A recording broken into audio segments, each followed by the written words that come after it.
Assalamualaikum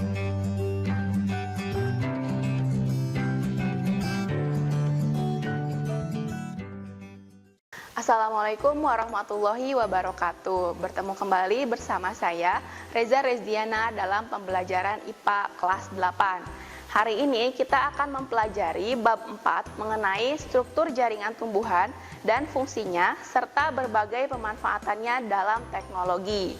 Nah, struktur tumbuhan terdiri atas akar, batang, daun, buah, serta bunga.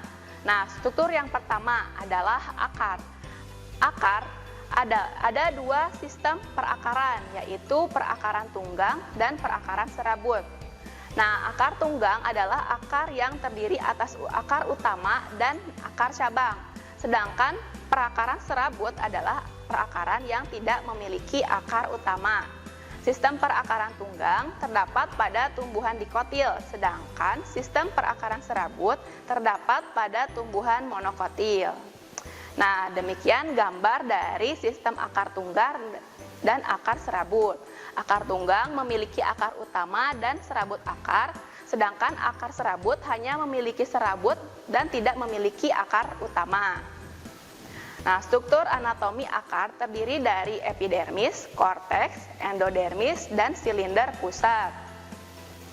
Nah, berikut merupakan perbandingan antara akar dikotil dan akar monokotil. Nah, akar berfungsi untuk mencari dan menyerap mineral-mineral tanah yang diperlukan oleh tumbuhan.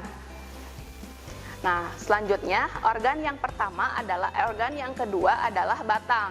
Batang berfungsi untuk menegakkan tubuh tumbuhan, menghubungkan akar dengan daun dan tempat menyimpan cadangan makanan, serta untuk keluar masuknya udara dalam tumbuhan.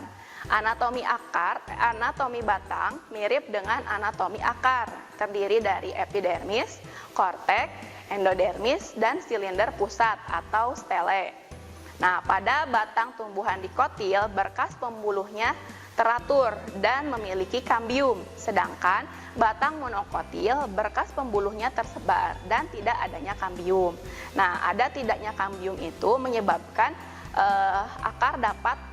batang dapat membesar. Jadi pada tumbuhan dikotil, karena adanya kambium sehingga batangnya itu bisa membesar atau melebar. Kemudian organ yang ketiga adalah daun. Daun umumnya berwarna hijau, lebar, dan bentuknya pipih. Bentuk daun ada yang bulat, panjang, lancip, seperti hati, dan duri. Pada lembaran daun ada tulang-tulang daun.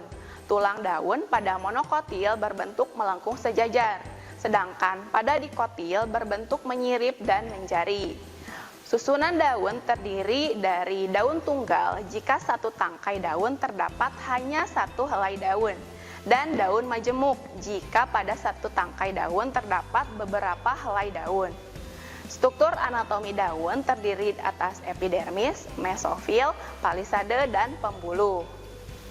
Nah, daun pada umumnya berfungsi sebagai tempat terjadinya fotosintesis dan keluar masuknya udara dalam tubuh tumbuhan. Struktur organ daun dari bagian atas ada epidermis atas. Kemudian setelah epidermis atas ada jaringan palisade atau jaringan tiang. Kemudian di bawah jaringan tiang ada jaringan spons, di mana di antara palisade dan spons ini di dalamnya terdapat banyak kloroplas yang merupakan tempat terjadinya fotosintesis. Kemudian ada jaringan pengangkut yang terdiri atas xilem dan floem, dan di dalam jaringan daun juga terdapat rongga, di mana rongga ini untuk pertukaran gas. Kemudian di bagian bawah ada stomata yang merupakan mulut daun, tempat keluar masuknya udara, dan di bagian paling bawah juga ada epidermis bawah. Nah, organ selanjutnya adalah bunga. Bunga merupakan organ tumbuhan yang berfungsi sebagai alat reproduksi generatif. Struktur bunga terdiri dari atas kelopak atau disebut dengan kaliks, mahkota atau disebut dengan korola, benang sari, dan juga putik.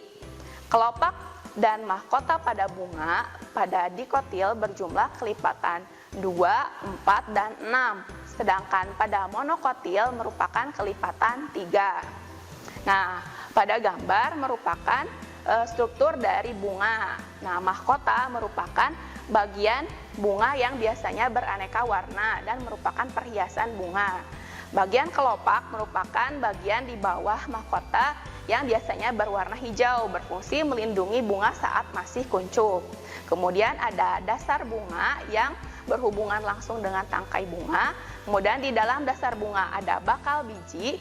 Kemudian di bagian atas ada putik dan benang sari yang merupakan alat kelamin jantan dan alat kelamin betina pada bunga. Nah, agar bunga bisa tumbuh menjadi buah, maka sebelumnya harus terjadi proses penyerbukan atau persarian. Nah, setelah persarian baru bisa terjadinya proses pembuahan. Nah, setelah putik dan benang sari dewasa, maka akan terjadi penyerbukan atau persarian, yaitu peristiwa jatuhnya atau melekatnya serbuk sari di atas kepala putik. Peristiwa penyerbukan selanjutnya dilanjutkan dengan proses pembuahan, yaitu proses peleburan sel kelamin jantan dengan sel telur. Kemudian bakal buah akan menjadi buah dan bakal biji akan menjadi biji. Jika biji ditanam akan tumbuh menjadi tumbuhan yang baru. Nah, selanjutnya struktur dan fungsi struktur tumbuhan yang menginspirasi beberapa teknologi. Di antaranya adalah teknologi pembuatan hidrogen dari air yang terinspirasi dari proses fotosintesis. Kemudian ada panel surya super yang terinspirasi dari tanaman bunga. Jadi bentuk dari panel surya tersebut seperti tanaman bunga. Nah, kemudian bentuk dari lensa permukaannya meniru tanaman Venus. Nah, demikian penjelasan mengenai struktur dan fungsi tumbuhan serta penerapannya dalam teknologi. Terima kasih atas perhatiannya. Wassalamualaikum warahmatullahi wabarakatuh. Kunjungi sosial media lainnya seperti website kami di pkbmalkata.com, Facebook PKB Malkata Manunjaya, Instagram PKB Malkata Official. Dan terima kasih telah klik video ini. Jangan lupa like, comment, share, dan subscribe untuk menunjukkan dukungan kamu terhadap channel ini. Enjoy the video PKB Malkata.